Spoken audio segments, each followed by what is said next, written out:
विधाय हृदि विशेषं विधाय गुरुवन्दनं बालानां स्वबोधाय क्रियते तर्कसङ्ग्रहः श्रीगणेशं नमस्कृत्य पार्वतीशङ्करं परं मया चन्द्रसिंहेन क्रियते पदकृत्यं यस्मादिदमहं मन्ये बालानाम् उपकारकं तस्माद्विकलं वाक्यं वक्तव्यं विदुषा सदा। हम लोग कहाँ थे? लक्षणा पर थे, लेकिन हम लोग थोड़ा सा चर्चा कर रहे थे सावधोध वाली। इसमें थोड़ा और बताते हैं कि जैसे हम लोगों ने एक उदाहरण लिया, देवदत्त तण्डुलं पचति ले लेते हैं। देवदत्त तण्डुलं पचति, तो देवदत्त पदार्थ देवदत्त हो गया, अम पदार्थ हो गया देवदत्त है ना। देवदत्त पद का अर्थ हो गया देवदत्त, सु का अर्थ हो गया एकत्व, तण्डुल पद का अर्थ हो गया तण्डुल, अम का अर्थ हो गया कर्मत्व, और पचति पच धातु का अर्थ हो गया पाक। पाक मतलब विक्लित अनुकूलो व्यापार, विक्लिति हो जाता है, पक जाता है, विक्लित अनुकूलो व्यापार, ये पच धातु का अर्थ है। और ती का अर्थ हो गया कृति। तो तंडुलनिष्ठ कर्मता निरूपक पाकानुकूल कृतिमान एकत्ववान देवदत्त, ऐसा हमको बोध करना है। ये तो हो जाएगा बोध। अब यहाँ पर एक प्रश्न है, समझने की बात है। प्रश्न क्या है कि सावधबोध उसको कहते हैं शब्द के द्वारा उपस्थापित जो अर्थ है वही सावधबोध में भाषित होते हैं। शब्द के द्वारा, पद के द्वारा जो उपस्थापित, पद के द्वारा जो बोध हो रहा है उसके नाम सावधबोध कहेंगे। समझ में आया? अब देखो इसमें क्या हो रहा है, बोध जो हो रहा है ना, हमको बोध जो हो रहा है चैत्र पचति का पाकानुकूल कृतिमान चैत्र बोध हो रहा है। तो पच धातु का अर्थ तो पाक है, तो पाक रूप जो अर्थ है वो पद शब्द के द्वारा उपस्थाप्य अर्थ है, वो बता रहा है उसको। पाक रूप अर्थ को बताने के लिए पच पद है, कृति रूप अर्थ को बताने के लिए ती पद है, ठीक है। चैत्र रूप अर्थ को बताने के लिए चैत्र पद है, और एकत्र रूप अर्थ को बताने के लिए सुपद है। तो चैत्र पचति, तो पाक, कृति, एकत्व और चैत्र, इतने चार अर्थों को बताने वाले तो पद है।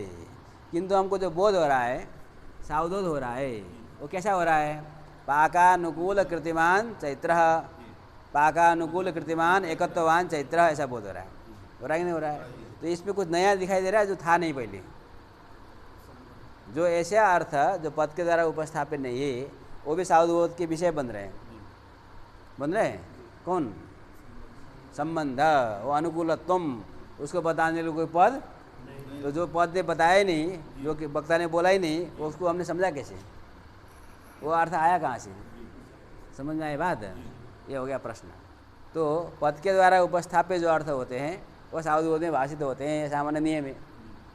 तो जो संसर्ग है, दो पदार्थों का जो संसर्ग है, अनुकूलत्व संबंध है, पाकानुकूल कृति, कृति का आश्रयता संबंध अथवा समवाय संबंध है, एकत्व का जो समवाय संबंध है, आश्रयता संबंध है, तो जो संबंध भी तो सावधबोध में भाषित हो रहे हैं। सावधबोध तो परस्पर संसर्गावगाही बोध है, जो पदार्थ उपस्थिति हो रहा है वो तो सावधबोध नहीं है, उसके उत्तर में जो परस्पर संसर्गावगाही बोध होता है सावधबोध होता है।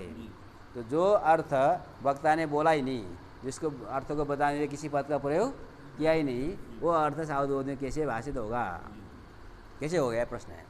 इस प्रश्न के अलग अलग दर्शन के हिसाब से अलग अलग उत्तर हैं। कुछ लोग संबंध में भी शक्ति मान लेते हैं, जैसे घटपद की शक्ति केवल घट में नहीं है, वो संबंध में भी है। पद पदार्थ का जो संबंध है उसमें भी पद की शक्ति होती है, अन्वितीय शक्ति ऐसा बोलते हैं, है ना। मीमांसकों का मत है, अलग अलग दार्शनिकों का मत है, अन्वितीय शक्ति। लेकिन नैयायिक कहते हैं कि पद और पदार्थ का जो संबंध होता है वो आकांक्षा भाष्य होता है। क्या होता है? आकांक्षा भाष्य। दो प्रकार के अर्थ है, एक पदभाष्य, पदभाष्य मतलब पद के द्वारा जिनकी उपस्थिति होगी वो पदभाष्य हो गए, पद के द्वारा जिनका भाष होगा, ज्ञान होगा, पदभाष्य, पदबोध्य।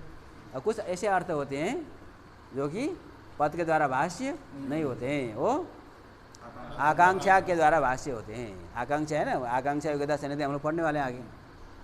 तो दो पदों के बीच जो आकांक्षा होती है वही आकांक्षा ही वो संसर्ग विषय बोध के प्रति कारण है। आकांक्षा के लिए दूसरा नाम है संसर्ग मर्यादा। क्या है? संसर्ग मर्यादा। आकांक्षा का दूसरा नाम है संसर्ग मर्यादा। तो संसर्ग है, दो पदार्थों का जो संबंध है वो संसर्ग मर्यादया भाषते। क्या है? संसर्ग मर्यादया भाषते। अथवा आकांक्षया भाषते, आकांक्षा के द्वारा भाषित होता है। तो जैसे हमने कहा पचती है ना, सामान्य उदाहरण है, तो तंडुलम पचती है। तो पचती जब वक्ता ने कहा तो पाक और कृति दो ही अर्थ का पद के द्वारा दो ही अर्थ उपस्थित हुआ, लेकिन वो जो अनुकूलता संबंध है उसको बताने के लिए पद, लेकिन सावधि में भाषित हो रहा है। तो जो अर्थ है उसके प्रति उसका भाषक कौन है, उसका उपस्थापक कौन है, उसके प्रति कारण कौन है, संसर्ग विषय बोध के प्रति कारण कौन है, कैसे उसका बोध हुआ जो कि उपद के द्वारा उपस्थापित नहीं है। तो उसका अर्थ उसके लिए हमको समाधान करना है। तो जो पदार्थ द्वय का संसर्ग है वो आकांक्षा भाष्य है, आकांक्षा के द्वारा उसकी उपस्थिति होती है, उसका बोध होता है। आकांक्षा ज्ञानम कारणम, ये थोड़ा गंभीर विषय है क्योंकि ये व्युत्पत्तिवाद का विषय है। इसका विषय है हाँ। तो व्युत्पत्तिवाद ग्रंथ जब पढ़ोगे आचार्य की परीक्षा में तो सबसे पहली जो पंक्ति है गदाधर भट्टाचार्य की, सावधबोधे च एक पदार्थे अपर पदार्थ से संसर्ग मर्यादया भाषते। कोई पूछे व्युत्पत्ति आता कि नहीं आता, कहते आता है, बोलो। तो सावधबोधे च एक पदार्थे अपर पदार्थ से संसर्ग मर्यादया भाषते। इसका अर्थ भी कर दोगे, सावधबोध में एक पदार्थ में अपर पदार्थ का जो संसर्ग है, संबंध है, वो संसर्ग मर्यादा से अर्थात आकांक्षा से भाषित होता है। संसर्ग मर्यादा माने आकांक्षा। तो इसका मतलब बताओ, तो मतलब ये बताना एक पद के द्वारा एक अर्थ की उपस्थिति हुई, दूसरे पद के द्वारा दूसरे अर्थ की उपस्थिति हुई, ये तो पदार्थ उपस्थिति हुई। उसके अनंतर में जो सावधोध होता है, पचती कहने पर पाक रूप पच धातु के द्वारा पाक रूप अर्थ की उपस्थिति हुई, तीसरी कृति की उपस्थिति हुई, फिर जो बोध हुआ तो पाकानुकूला कृति ऐसा बोध हुआ। तो सावधबोध में अनुकूल अतिरिक्त भाषित हो रहा है जो कि पद के द्वारा जो अर्थ उपस्थित नहीं है, संसर्ग का उपस्थापन पद नहीं करता। फिर भी सावधबोध का विषय कैसे बन रहा है, ये प्रश्न आएगा। इस प्रश्न के समाधान में महाधर गदाधर भट्टाचार्य ने कहा है वो जो संसर्ग रूप जो अर्थ है वो संसर्ग मर्यादा से आकांक्षा से भाषित होता है।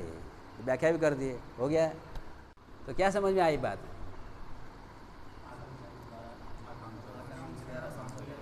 हाँ, तो जो पदार्थ का जो संसर्ग है वो आकांक्षा के द्वारा भाष्य होता है, इतने समझना है। कुछ अर्थ पदभाष्य है, कुछ अर्थ आकांक्षा भाष्य है। तो जो अर्थ है ना, संसर्ग रूप जो अर्थ है, जो संबंध है, जिनकी उपस्थिति पद के द्वारा नहीं हो सकती, जो पदभाष्य नहीं है, वो अर्थ आकांक्षा भाष्य होते हैं। इस बात को समझना चाहिए। ये तो सावधोदारी प्रक्रिया हमने समझा दी। अब आगे बढ़ते हैं। आगे हमने चर्चा किया कि शक्ति क्या है। अस्मात् पदार्थ अयम अर्थो बोधवैदिचुर संकेता शक्ति। शक्ति पद और पदार्थ का संबंध है, तो शक्तिमत पद होता है, उसको वाचक कहते हैं। शक्तिमान अर्थ होता है जिसको वाच्य कहते हैं, शक्य कहते हैं। और पद और पदार्थ का संबंध जिस प्रकार शक्ति है उसी प्रकार लक्षणा भी है। तो लक्षणा भी पदवृत्ति, तो जिस पद में लक्षणा है उस पद को कहेंगे लाक्षणिकम पदम। जिस अर्थ में लक्षणा है उस अर्थ को कहेंगे लक्ष्यार्थ। लक्षणा के द्वारा जिस अर्थ की उपस्थिति होगी वो लक्ष्यार्थ है। तो जैसे गंगायाम घोषा कहने पर जहाँ वक्ता का तात्पर्य अनुपपन्न होगा, अन्वय जब हम करने जाएंगे, गंगा का अर्थ होता है जल प्रवाह। भगीरथ रथ खाता वच्चिन जल प्रवाह, है ना। भगीरथ रथ लेकर आगे आगे चल गए और पीछे पीछे गंगा जी आई, है ना। कहा कि रास्ता दिखाओ, तो आगे आगे चल दिए हो। तो उनके रथ चलने से जो बीच में जो गड्ढा बना उसमें जो गंगा जल का प्रवाह हुआ, तो वो जो जल प्रवाह है उसी को हम क्या कहते हैं, गंगा कहते हैं। अब वहाँ तो घोष संभावना नहीं है वहाँ पर, तो अब प्रवाह में घोष है ऐसा तात्पर्य से वक्ता ने प्रयोग नहीं किया है, तो तात्पर्य अनुपपन्न हुआ। तो जब तात्पर्य अनुपपन्न होता है तो हम शक्ति वृत्ति को छोड़ करके लक्षणा वृत्ति का आश्रय करते हैं। तो लक्षणा वृत्ति के द्वारा गंगा पद तीरूप अर्थ का उपस्थापन कराएगा। तो तीरे घोषः, तीरे वृत्तिर घोषः, गंगाया में गंगा पद का अर्थ हो गया तीर, और जो सप्तमी विभक्ति है उसका अर्थ है आदेयत्व वृत्तित्व। तो गंगा निरूपित वृत्तितावान घोषः, इस प्रकार का हम बोध कर लेते हैं। तो ये जो अर्थ उपस्थित हुआ तीरूप अर्थ वो लक्ष्यार्थ है, और जो गंगा पद है वो लाक्षणिक है। गंगा पद लाक्षणिक भी है, सक्त भी है। जब जल प्रवाह रूप अर्थ का उपस्थापन कराए तो वो सक्त हो गया, और तीर रूप अर्थ का जब उपस्थापन कराए, ऐसा नहीं है कि इतने पद लाक्षणिक होते हैं इतने पद सक्त होते हैं, ऐसी बात नहीं है। और जो साहित्य शास्त्र के मर्मज्ञ हैं, है ना, रसिक जो लोग होते हैं, एक और वृत्ति को मानते हैं व्यंजना, शक्ति लक्षणा और व्यंजना। हम लोग व्यंग्य करते हैं ना, कहते हैं व्यंग्य किया, बोला कुछ समझा कुछ उल्टा ही, व्यंग्य हो गया। आप तो बड़े विद्वान हो, है ना। तो कहना था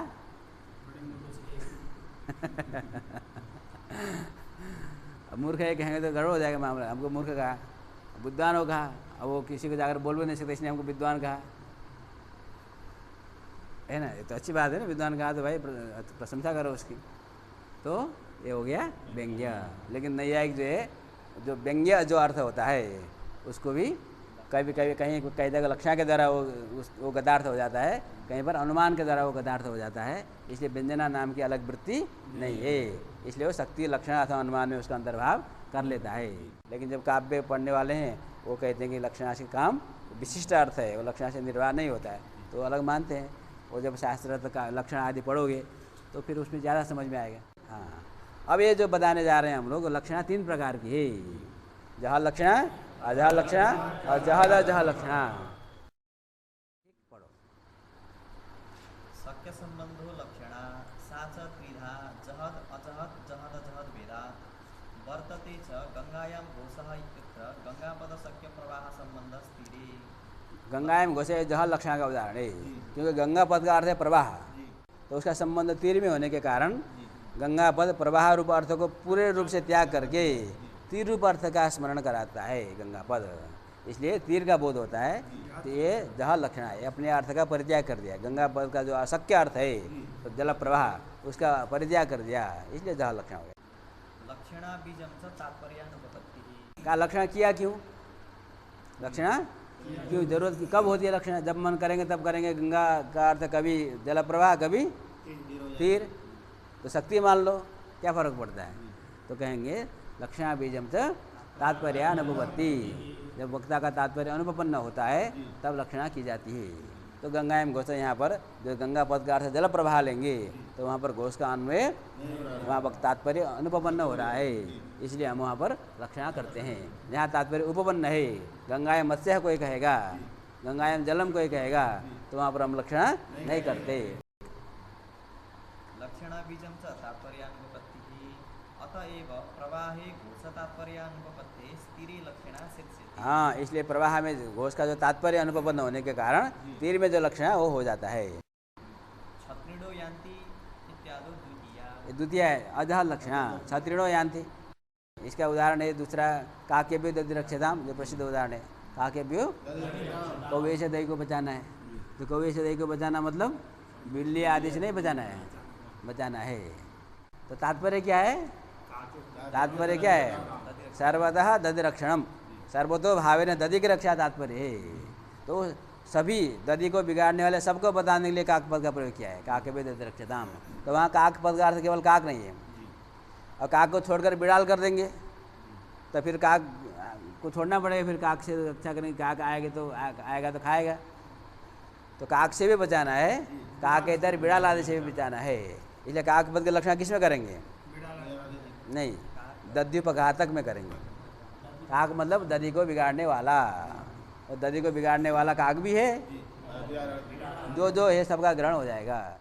जो शक्य है काक, उसका परित्याग भी नहीं हुआ, जो लक्ष्य है बिड़ाल आदि उनका ग्रहण भी हो जाएगा। अतः दध्युपघातक में लक्षणा करनी चाहिए। दध्युपघातक है लक्षणा, ये अजह लक्षणा हो गई। इसलिए यहाँ इन्होंने दिया क्षत्रिणो यान्ति। तो कुछ लोग जा रहे हैं दूर, यहाँ से हमने देखा कि 10 लोग जा रहे हैं, तो 5 लोगों ने छतरी पकड़ी हुई है, तो छतरी हो गए, छत्र विशिष्ट छतरी हो गए 5 लोग, और बाकी 5 लोग तो छतरी वाले नहीं, अछत्री हैं। लेकिन हमने कहा कि देखो वहाँ जो छतरी वाले जा रहे हैं, तो क्षत्रिणो यान्ति जब हमने प्रयोग किया तो वहाँ छतरी शब्द केवल छाता वाले का बोध कराने के तात्पर्य से प्रयुक्त नहीं। अभी तो उस समूह का बोध कराएगा जहाँ कुछ लोगों ने छाता पकड़ा हुआ है, ठीक है। तो तत्समूह एक सार्थवाही, एक साथ साथ जाने वाले जो सभी लोग, उन सबको बोध कराने का तात्पर्य से छत्री शब्द का प्रयोग किया गया है। तो जो छत्री शक्यार्थ हो गया छत्री, छत्री माने मनुष्य हो जाएगा ना, छत्र माने वो छाता होगा, इसलिए यहाँ पर छत्री शब्द का अर्थ हुआ छत्र विशिष्ट। लेकिन वो केवल छत्र विशिष्ट तो शक्यार्थ है, केवल उसको बोध कराने के तात्पर्य से वाक्य का प्रयोग नहीं किया गया है। जो साथ में चलने वाले सबका बोध कराना तात्पर्य है, इसलिए यहाँ पर शक्यार्थ केवल ग्रहण करेंगे तो काम चलेगा नहीं, तात्पर्य अनुपपन्न होगा, इसलिए हम अजह लक्षणा करेंगे। हाँ, क्षत्रिणो यान्ति इत्यादो द्वितीया, स्वयं अश्वः इत्यादो तृतीया। हाँ, अब ये थोड़ा सा है ना, उतना उचित नहीं है। स्वयं अश्वः ऐसा प्रयोग किया, तो स्वयं अश्व में क्या होता है, इसका जो उदाहरण है ना वेदांती लोग देते हैं, है ना बाबा जी, तत्त्वमसि सबसे प्रसिद्ध उदाहरण है तत्त्वमसि। तो तत्पद का अर्थ हो गया सर्वज्ञत्व विशिष्ट चैतन्य, है ना। तुम पद का अर्थ हो गया अल्पज्ञत्व विशिष्ट चैतन्य। उन दोनों का अवैध बताने के लिए असी पद आया है, तत्त्वम असी अवैध का प्रतिपादन करता है। लेकिन प्रश्न आएगा जो सर्वज्ञत्व विशिष्ट होगा वो अल्पज्ञत्व विशिष्ट हो नहीं सकता, जो अल्पज्ञत्व विशिष्ट है वो सर्वज्ञत्व विशिष्ट हो नहीं सकता, दोनों में अवैध कैसे होगा, बाधित हो गया। तो उसका जो विशेषण अंश है सर्वज्ञत्व और अल्पज्ञत्व, उसका परित्याग कर देंगे, और जो चैतन्य अंश का ग्रहण करेंगे तो चैतन्य में अवैध हो जाएगा। तो चैतन्यम ऐसा बोल, तत्त्वमसि वाक्य से एक अखंड चैतन्यम ऐसा बोध होता है। लेकिन नैयायिक ऐसा कुछ मानता नहीं है, क्योंकि नैयायिक अद्वैत का प्रतिपादक नहीं है। न्याय के मत में ईश्वर भी सत्य है, जीव भी सत्य है, जगत भी सत्य है। इसलिए तत्त्वमसि का अर्थ करना पड़ेगा तस्य त्वमसि, है ना, तुम उसी के हो। इसलिए वहाँ पर वो तार्य से लक्षण व्याख्या करने की जरूरत। इसलिए जो वेदांती है, अद्वैत वेदांती, वेदांत भी कही है, तो जो अद्वैत वेदांत है वहाँ पर उसको भाग त्याग लक्षण आप लोग कहते हैं। कुछ अंश का भाग किया, कुछ अंश का त्याग किया, वही जहद अजह लक्षण है। इसका उदाहरण यहाँ पर दिया स्वयं अश्वः। कल हमने जो घोड़े को देखा था, आज उसी को घोड़े को देखा, ये प्रतिविज्ञा है स्वयं अश्वः। तो सह अश्व और अयम अश्व दो है। तो सह जो शब्द है तत्शब्द, उसका अर्थ हो गया पूर्व काल विशिष्ट, जो कल का देखा था। अयम अश्व, अयम माने हो गया वर्तमान काल विशिष्ट। तो जो पूर्व काल विशिष्ट अश्व है वही वर्तमान काल विशिष्ट है, ऐसा वाक्य से आ रहा है। लेकिन जो पूर्व काल विशिष्ट होगा वो वर्तमान काल विशिष्ट हो नहीं सकता, जो वर्तमान काल विशिष्ट होगा वो पूर्व काल विशिष्ट हो नहीं सकता। तो इसमें सो असह अयम ये अवैध कैसे होगा? तो कहेंगे वो काल को छोड़ दो, पूर्व काल और वर्तमान काल जो भाग है उसका विशेषण अंश है, उसका परित्याग कर दो और केवल अश्व में अवैध हो जाएगा। तो ये दृष्टांत इस प्रकार से व्याख्या करते हैं जो वेदांती हैं, समझे। लेकिन नैयायिक ऐसा नहीं कहता है। हम लोग ऐसा नहीं कहते हैं कि स्वयं अश्व कहने पर केवल अश्व मात्र का बोध होता है, पूर्व काल का भी बोध होता है और वर्तमान काल का भी बोध होता है, दोनों का बोध होता है। हमको दोनों को छोड़ना नहीं है। लेकिन प्रश्न आएगा जब पूर्व काल का भी बोध हो रहा है, वर्तमान काल का भी बोध हो रहा है, तो पूर्व काल विशिष्ट अश्व से अभिन्न वर्तमान काल विशिष्ट अश्व तो हो नहीं सकता, क्योंकि पूर्व काल और वर्तमान काल में भेद है। जब विशेषण में भेद होगा तो विशिष्ट में भी भेद हो जाएगा। तो कहेंगे जो पूर्व काल को हम केवल उपलक्षण मानते हैं। क्या मानते हैं? वर्तमान काल विशेषण है जो विद्यमान है वर्तमान काल, अब पूर्व काल अभी है नहीं, तो क्या है? उपलक्षण है। तो अविद्यमान सद व्यावर्तकम है ना, उपलक्षण है। काकबंतो देवदत्त से गृह, काकबंतो ठीक है, कौवा सुबह जाते समय में दिखाई दिया, अच्छा मौन होकर जा रहे थे, मौन में वजह कोई बोला नहीं, ठीक है। अब बाद में स्नान करके जब वापस आए, अरे हमारा गांव वाला वो कोई देवदत्ता वहाँ रहता था, उसका मकान कौन है? वही कौवा वाला है। अब कौवा तो है नहीं, सब उड़ चुके, सुबह दाना खा कर निकल गए, घर दिखाने लोग बैठा रहेगा नहीं। लेकिन फिर भी हम लोग प्रयोग करते हैं काक बनता है, तो काक बनता है नहीं काक वाले, तो काक वहाँ पर क्या है? उपलक्षण है। न होने पर भी उनका प्रयोग हो रहा है, व्यावर्धन करने में समर्थ है। अविद्यमान सद व्यावर्तकम, तो पूर्व काल अभी विद्यमान न होने पर भी उपलक्षण विद्या उसका हमने प्रयोग किया है। तो यहाँ पर लक्षणा करने कोई आवश्यकता विनय लक्षणा का ही शक्ति के द्वारा ही बोध हो जाता है। इसलिए नैयायिक जो भाग त्याग लक्षण जिसको कहो अथवा ज़्यादा लक्षण है वहाँ तक जाता नहीं है। उनको दो ही लक्षणा से काम चल जाता है, द लक्षणा और अजा लक्षणा।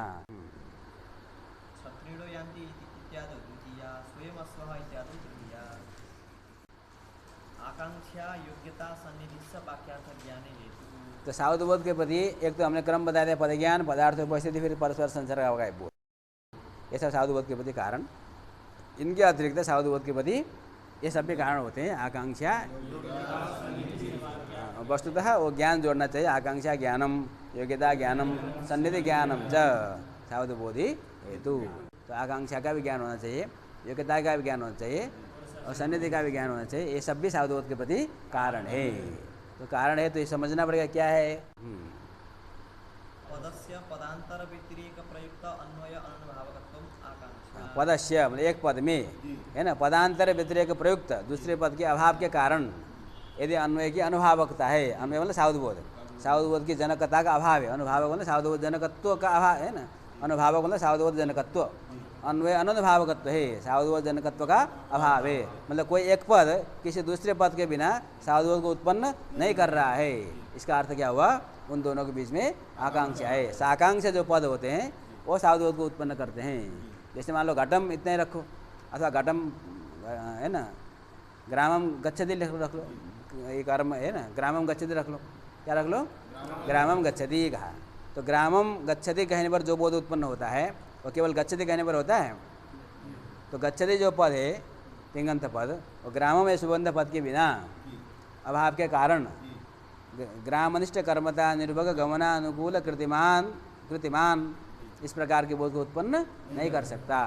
अतः एक पद जो पद किसी दूसरे पद के अभाव के कारण विशिष्ट से सावधवत को उत्पन्न नहीं कर सकता, तो उन दोनों के पद के बीच में आकांक्षा है। इसलिए ग्रामम ये द्वितीयांत ग्राम पद और गच्छति लड़ंत जो गम पद है, उन दोनों के बीच में आकांक्षा होती है। पदस्य पदांतर व्यतिरेक प्रयुक्त अन्वय अनुभावकत्व आकांक्षा अर्थाबाधो योग्यता। ये तो आकांक्षा हो गई। योग्यता क्या है? अर्थ का बाद न होना। क्योंकि हम लोग करते क्या है, पद ज्ञान के अंतर में पदार्थ की उपस्थिति होती है, फिर उपस्थित पदार्थों का एक पदार्थ का दूसरे पदार्थ में अन्वय करते हैं, अर्थ का अन्वय करते हैं। लेकिन अर्थ का कहीं बाद हो गया तो वहाँ पर सावधबोध, तो अर्थ का अबाध होना चाहिए। क्या होना चाहिए? अर्थ का अबाध, मतलब बाधा भाव। अबाध मतलब बाद का अभाव हो। ठीक, इसलिए अब आगे उदाहरण देंगे। तो जहाँ एक जो हमने पदों का प्रयोग किया उनके द्वारा उपस्थापित जो अर्थ है उनका सीधा सीधा आसानी से अन्वय होना चाहिए, बाद वहाँ पर नहीं होना चाहिए। ये योग्यता है। देखो, आकांक्षा पद के बीच में होती है, एक पद का दूसरे पद के साथ आकांक्षा होती है, और योग्यता एक अर्थ का दूसरे अर्थ के साथ में योग्यता होती है। पदानाम अविलंबेन उच्चारणम सन्निधि। ये भी पदों का पद में सन्निधि रहती है। एक है ना, क्रमशः पद के उच्चारण करेंगे, जिस प्रकार के उच्चारण करने पर सावधवत हो तथा उच्चारण करेंगे, सन्निधि होगी, तब सावधवत उत्पन्न होता है। अभी एक कहा, फिर बाद में 4 घंटे बाद दूसरा शब्द कहा, तो वहाँ पर सन्निधि के न होने पर, तो आकांक्षा योग्यता सन्निधि से रहित जो वाक्य होते हैं वो सावधवत के प्रति कारण नहीं होते, तो वो प्रमाण नहीं होते। तथा च आकांक्षादि रहितम वाक्यम अप्रमाणम। ठीक, यथा उदाहरण दो तो कहीं ऐसा गौ अश्व पुरुषो अस्ति, किसी ने कहा गहु अश्व पुरुषो अस्ति, तो गौ अश्व इन दोनों पदों के बीच में कोई आकांक्षा ऐसा नहीं कि अश्व पद हटा दे। गौ अश्व कहने पर कोई विशिष्ट बोध हो रहा है और एक पद को हटा देने पर वो बोध नहीं हो रहा है, ऐसी बात कथनचित ऐसा हो, उस प्रकार से किसी ने बनाया है ना, प्रकरण आदि के द्वारा जिससे हमको समझ में आए, तो वहाँ पर आकांक्षा हो सकती है। लेकिन यहाँ पर सीधा कोई आकर गौ अश्व पुरुष अस्ति कहे तो कुछ समझ में आएगा ही नहीं, तो वहाँ पदों में परस्पर में आकांक्षा नहीं है। अतः ये जो वाक्य है वो प्रमाण नहीं है। कुतः आकांक्षा विरहात। ठीक, यथा गौ अश्वः पुरुषो अस्ति इति न प्रमाणम आकांक्षा विरहात बन्हिना सिंचेत इति न प्रमाणम। इसने कहा बन्हिना सिंचेत, अथवा लट लगा बन्हिना सिंचती प्रयोग किया, तो बन्ही शब्द का अर्थ अग्नि हो गया, और जो तृतीया का अर्थ हो गया कर्णत्व हो गया, और है ना सिंचती शेक उसका अर्थ हो गया, तो बन्य कर्ण का शेका ऐसा अर्थ आएगा। बन्यनिष्ठ कर्णता निरूपक शेका उसका अर्थ आएगा। लेकिन जो शेक है सिंचन क्रिया है, वो बन्य कर्णक वो क्रिया होती नहीं है। सिंचन तो जले न सिंचती जलकर्णक होता है। तो जो अर्थ है पद तो हो गया, बल्लिना सिंचती बोलने में कोई दिक्कत नहीं, किंतु जो अर्थ उपस्थित हो रहा है बन्नी के द्वारा अग्नि उपस्थित अर्थ उपस्थित हुआ, उसके कर्ण तो अर्थ हुआ तृतीया के द्वारा, फिर धातु अर्थ सिंचन क्रिया है शेक। तो अब जब हम अन्वय करने जाएंगे तो बन्यनिष्ठ कर्णता निरूपक शेक, ये अर्थ तो बाधित है। बन्नी में शेक कर्णता होती नहीं है, अतः वहाँ पर योग्यता नहीं है, अर्थ का बाद हो गया। तो अर्थ का बाद होने के कारण अर्थ का अबाध नहीं है, इसलिए वो वाक्य प्रमाण नहीं है। ठीक, योग्यता विरहात। बन्हिना सिंचेत इति न प्रमाणम। मम मुखे जिह्वा नास्ति कहा किसी ने ना, मम मुखे जिह्वा नास्ति, तो इसका मतलब क्या है?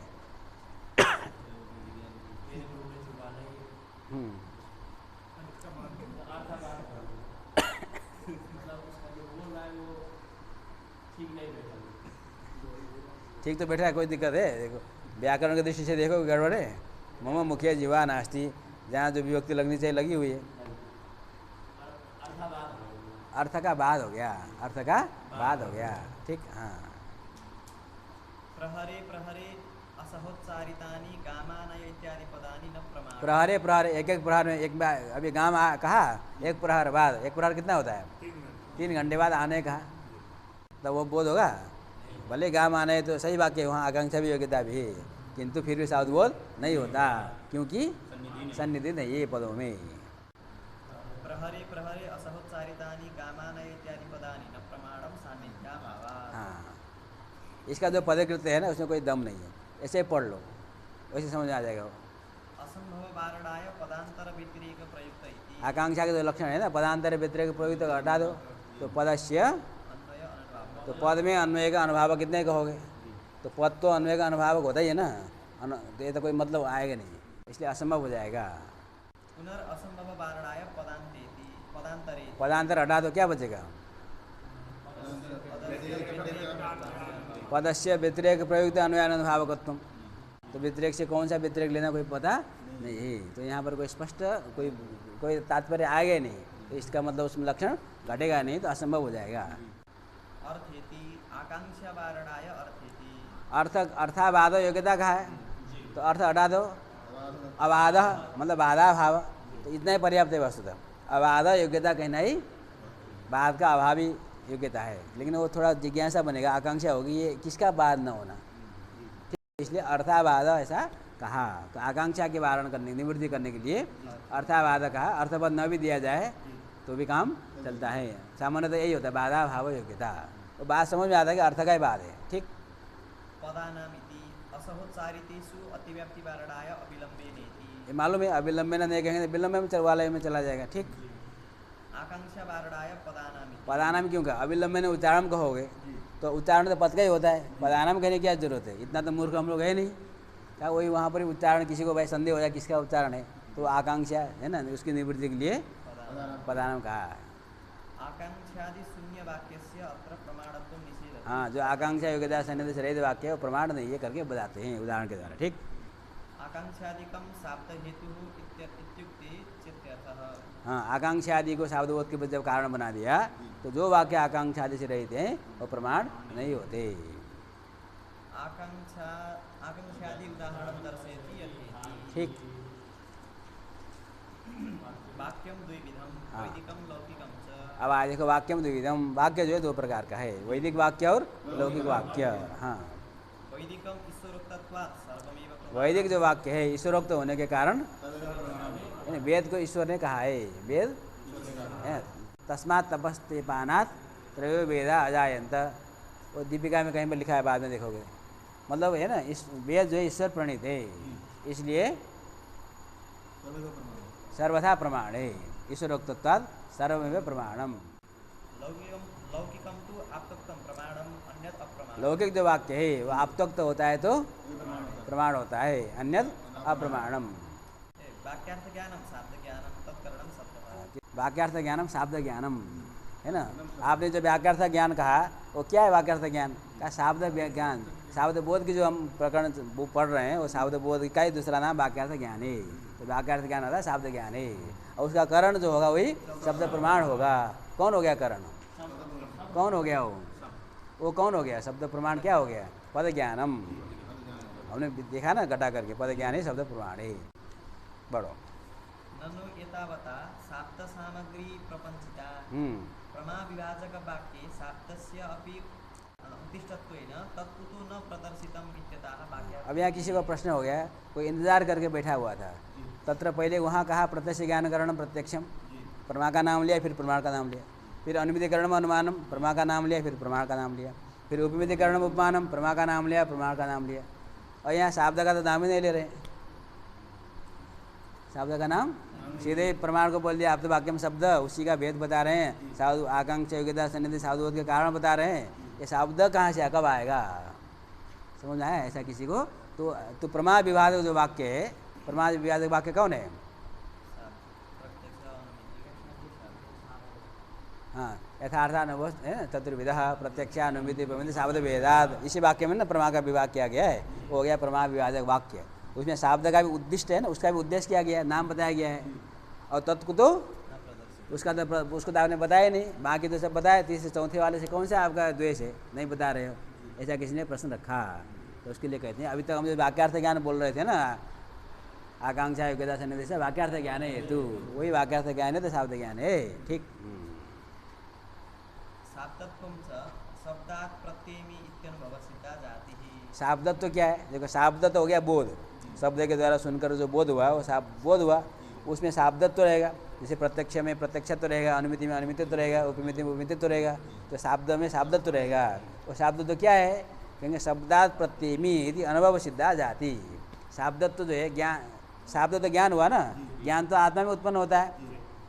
हमको जब ज्ञान उत्पन्न होगा तो हमको पता चलता है ना, एक जो ज्ञान हमको उत्पन्न हो रहा है वो प्रत्यक्ष है अथवा अनुमिति है अथवा उपमिति है अथवा शाब्द है। कोई पूछेगा आपने कैसे जाना है, तो हम कहेंगे देखा, हमने अनुमान किया, हेतु को देखा, अथवा सादृश्य ज्ञान से हमको पता चला, अथवा हमको उसने कहा। तो शब्दात् प्रत्ययमी, शब्दात् प्रत्ययमी, शब्द के द्वारा मैं जानता हूँ, यथार्थ अनुभव करता हूँ। इस प्रकार के अनुभव के द्वारा हमारे आत्मा में जो बोध उत्पन्न हो रहा है वो शाब्द बोध हमको ज्ञात होता है। तो शाब्द जब ज्ञात हुआ तो शाब्दत्व का भी प्रत्यक्ष हो जाता है। तो शब्दात् प्रत्यय इस प्रकार के अनुभव से सिद्ध जो जाती है वही शाब्दत्व जाती है। ठीक। शाब्दत्वं च शब्दात् प्रत्ययमी इत्यनुभव सिद्धा जाति ही। शाब्दबोध क्रमे क्रमः यथा। शाब्दबोध क्रम देखो, अब इसमें उदाहरण और कुछ आने वाले हैं, हमने कुछ बता दिया है, इसमें कुछ और उदाहरण आने वाले हैं, इसको ध्यान से समझना है। चैत्रो ग्रामं गच्छति इत्यत्र ग्राम कर्मक गमनानुकूल वर्तमान कृतिमान चैत्रः इति शाब्दबोधः। समझ आया? ग्राम कर्मक, इसको न थोड़े ग्राम हम थोड़ा इसको ग्राम अनिष्ट कर्मता निर्भग निष्ठ तो संबंध, इन्होंने संबंध वहाँ पर दिखाया नहीं, ग्राम कर्मक थोड़ा और छोटा कर दिया है ना। ग्राम अनिष्ट कर्मता निरूपक, द्वितीय का अर्थ कर्मता है, तो ग्राम कर्मक मतलब ग्राम अनिष्ट कर्मता निरूपक। और गमनानुकूल वर्तमान, लट का अर्थ वर्तमान को भी ले लिया, तो गमनानुकूल वर्तमान कृतिमान चैत्र, ऐसा बोध होता है। बन जाएगा ना, कोई दिक्कत? हाँ, इसको अपने हिसाब से तोड़ करके समझ कर चित्र बना कर रखना है। ठीक। वो हमने वीडियो देखा ना तुम लोगों ने, चार्ट हम लोगों ने बनाया है, तो उसी प्रकार सब जगह बना कर रखना अपना। ठीक। ये अर्थ आया, उन्होंने बोध तो बना दिया, प्रश्न है ये आया कैसे? ग्रामम गच्छति बोला, इतना लंबा बोध हो गया, तो कहा वो आ गया। द्वितीय का अर्थ है कर्मत्वम, धातु का अर्थ है गमन। हाँ, ये अनुकूलत्व तो कहाँ से आया? वो संसर्ग मर्यादया भाषते, अनुकूलत्व संबंध है, उसका वाचक कोई पद नहीं है, वो साधु ने भाषित कैसे हुआ? वो संसर्ग मर्यादा से आकांक्षा के द्वारा भाषित होता है। ठीक। लट वर्तमान जो अर्थ है वो लट लगार का अर्थ है, और जो ती है ना, जो ती प्रत्यय जो हुआ है जिसको आख्यात कहते हैं, उसका अर्थ है कृति ही। ठीक। आख्यात तो पद हुआ, ती जो है ना, कच्चती में जो ती गम और ती है, दो पद है, तो गम धातु, गम हुआ धातु, उसका अर्थ है गमन। जो ती है वो तो लट के स्थान पर ती हुआ है ना, तो लट का जो अर्थ है, ल का जो अर्थ है वो तो है काल, वर्तमान काल। देखो, और ती का अर्थ है कृति। ती जो है ना सभी 10 लकार में रहेगा, तो सब जगह पर कृति अर्थ है। गच्छति कहो, गच्छेत कहो, अगच्छत कहो, सब जगह पर। लेकिन गच्छति कहने पर वर्तमान काल आ रहा है, और अगच्छत कहने पर यह अर्थ कहाँ से आ गया? वो लकार का अर्थ है। दोनों अर्थ आ रहा है ना, वहाँ पर ल भी है, ती भी है। तो जो आख्यात तत्व है वो 10 लकार साधारण धर्म है, और जो लट तो लिट तो आदि है वो प्रत्येक लकार में भिन्न भिन्न है, इसलिए प्रत्येक जगह पर लकार का अर्थ बदलता है, लेकिन जो आख्यात का अर्थ है वो बदलता नहीं है। समझे? हाँ, तो वो आख्यात हो गया पद, उसका अर्थ हो गया कृति। वैयाकरण उसका अर्थ मानते हैं कर्ता, ती का अर्थ कर्ता, कर्ता में प्रत्यय है ना, गम धातु से जो तुम लोगों ने लट लकार लाया वो कर्ता अर्थ में लाया, लेकिन नैयायी कर्ता, कर्ता माने क्या है? कृतिमान, कर्ता माने कृतिमान।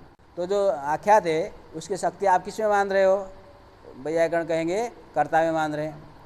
तो शक्य कौन हुआ? जब कर्ता में शक्ति मानेंगे तो शक्य कौन हुआ? कर्ता हुआ ना, उसी में शक्ति माना तो कर्ता मतलब कृतिमान। और शक्यता का अवच्छेद कौन हुआ? शक्यता का अवच्छेद हो जाएगा कर्तृत्व अर्थात कृति। देखो, कर्ता माने होता है कृतिमान, कृतिमान हुआ शक्य, शक्यता रहेगी कृतिमान में, और शक्यता का अवच्छेद हो जाएगा कृतिमत्व अर्थात कृति। तो कर्ता भी नाना होते हैं, प्रत्येक व्यक्ति करता है, उसमें कृति भी सब में रहने वाली कृति भिन्न भिन्न होती है आत्मा में, समझ में आया? इसमें गौरव होता है, इसमें गौरव होता है। तो न्याय कहते हैं आख्यात का अर्थ कृति, क्या कृति भी तो नाना है, गौरव तुम्हारे यहाँ भी है। कहेगा शक्यता का अवच्छेद कौन है? कृतित्व। वो कृतित्व सभी कृति में रहने वाली एक जाति है, तो कृतित्व रूपेण सभी कृति का अनुगम हो जाएगा तो लाघव होगा। ठीक है, वो तो सब वो शास्त्रार्थ की बातें बाद में तुम लोग समझोगे। अभी तुम्हें जब समझना है कि आख्यात का अर्थ, आख्यात जो ती है, गच्छति में दो भाग है, एक धातु है वो प्रत्यय है, तो प्रत्यय में भी दो भाग है। एक को हम आख्यात कहते हैं, एक जो लट लिट आदि है। तो लकार का अर्थ होता है वर्तमान काल, भूतकाल, है ना। लकार का सबका अर्थ क्या है बताया है, क्या क्या अर्थ है। और जो ती है उसका अर्थ है कृति। ठीक, हाँ। रथो गच्छति इत्यत्र गमनानुकूल व्यापारवान रथ। अब देखो चैत्र गच्छति में तो गमनानुकूल कृतिमान चैत्र कहा, लेकिन रथो गच्छति यहाँ पर गमनानुकूल कृतिमान रथ ऐसा नहीं करना है, समझ आया? क्योंकि वहाँ पर कृति बाधित है, रथ में कृति तो आत्मा का धर्म है, रथ तो जड़ पदार्थ है, लेकिन गमन उसमें क्रिया है, उसमें गमन क्रिया है, गमनानुकूला कृति नहीं है। इसलिए वहाँ पर जो आख्यात है उसका अर्थ क्या करना है? व्यापार। तो गमनानुकूल व्यापारवान रथ ऐसा बोलोगा, समझे? हाँ, रथो गच्छति इत्यत्र गमनानुकूल व्यापारवान रथ इति शब्द। हाँ। स्नात्वा गच्छति इत्यत्र। अब देखो स्नात्वा गच्छति आया, देवदत्ता स्नात्वा गच्छति। ठीक, हाँ। स्नात्वा गच्छति इत्यत्र गमन प्राग भावावच्छिन्न कालीन स्नानकर्ता गमनानुकूल वर्तमान कृतिमान इति शब्द। देखो स्नात्वा गच्छति का अर्थ क्या है? अभी क्या कर रहा है वो? अभी नहा रहा है कि जा रहा है? अभी जा रहा है। गच्छति गमनानुकूल वर्तमान कृतिमान है, लेकिन जाने से पहले उसने क्या किया?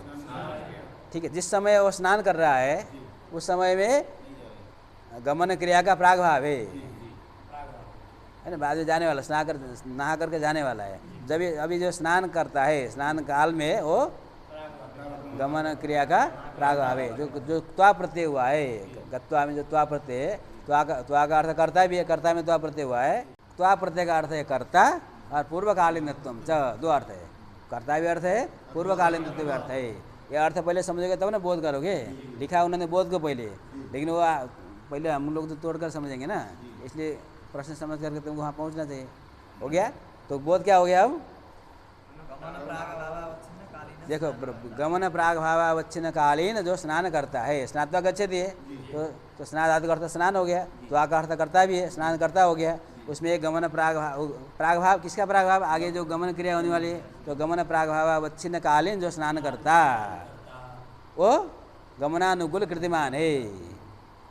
करता वही है ना जो गमनानुकूल कृतिमान है, वो जो स्नान काल था तब उस समय गमन प्राग भाववान था, तो गमन प्राग भाव कालीन स्नान करता गमनानुकूल कृतिमान। ठीक, हाँ। तो समझो, नहीं समझा घर में बैठकर तोड़ोगे लिखोगे तो बन जाएगा। ठीक, चलो। स्नात्वा गच्छति इत्यत्र गमन प्राग भावावच्छिन्न कालीन स्नानकर्ता गमनानुकूल वर्तमान कृतिमान इति शब्दबोधः। ठीक, ये एक पद्धति है ना किस प्रकार से करना। तो ये इसी नियम को आधार को समझ करके पदज्ञान पदार्थ परिस्थिति सावधबोध, इस क्रम को समझ करके हम हर एक वाक्यों का वाक्यार्थ बोध बना सकते हैं, और ये बहुत जरूरी है समझना। हो गया? तत्वप्रत्ययस्य कर्ता पूर्वकालीनत्वं चार्थः। हाँ, अन्यत्रापि वाक्यार्थो बोध्यः। समझ में आया? हाँ। अब जब व्याकरण के दृष्टिकोण से देखेंगे तुम लोग, व्याकरण बाद में पढ़ोगे सावधबोध वाली पद्धति। अभी तो हम लोगों ने क्या क्या प्रथमांतार्थ मुख्य विशेषक बोध बनाया, हम सब कर्ता में ले जा रहे हैं, लेकिन व्याकरण क्या करते हैं? व्यापार और मुख्य विशेषक सावधबोध बनाते हैं। चैत्र गच्छति का अर्थ गमनानुकूल कृतिमान चैत्र न कहेंगे, चैत्र करते का गमनानुकूल व्यापार, ऐसा वहाँ व्यापार में जाकर समाप्त करेंगे। तो ये पद्धति में भेद है। अब जब मीमांसक बनाएंगे तो वहाँ पर उनके यहाँ आख्यात का अर्थ होता है भावना, शाब्दी भावना, आर्थी भावना। ठीक, तो चैत्र गच्छति है ना, गच्छति का अर्थ हो जाएगा गमनानुकूल भावना, चैत्र करते का गमनानुकूला भावना, ऐसा बोल होता है। तो ये अलग अलग मत है, अलग अलग सिद्धांत है, लेकिन पद्धति पद ज्ञान पदार्थ उपस्थिति समान है। वो ले जाना कहाँ है, मुख्य विशेष कौन बन रहा है, किस प्रकार से अन्वय करना है, तो इसमें मतभेद है। ठीक, तो सब पढ़ोगे सब समझोगे तो सबकी बात समझ में आएगी। अब कुछ भी नहीं पढ़ोगे तो कुछ भी नहीं समझ में आएगा। ठीक, हो गया? हाँ। ओम